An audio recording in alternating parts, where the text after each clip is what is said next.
Oklahoma town names you've been mispronouncing or didn't even know were Choctaw. Part 3. So the next town name is Kusuma. Kusuma. So Kusuma just means to stink or to smell really bad. Kusuma. The next town name is Nashoba. Nashoba. Nashoba just means wolf in the Choctaw language. So Nashoba. The next town name is Panola. Panola. Some people might say Ponola. Panola. But this word just means cotton. Panola. The next town name is Quinta. Quinta.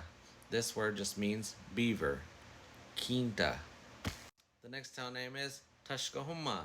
Tashka meaning warrior and then Humma meaning red. Tashkahuma, red warrior.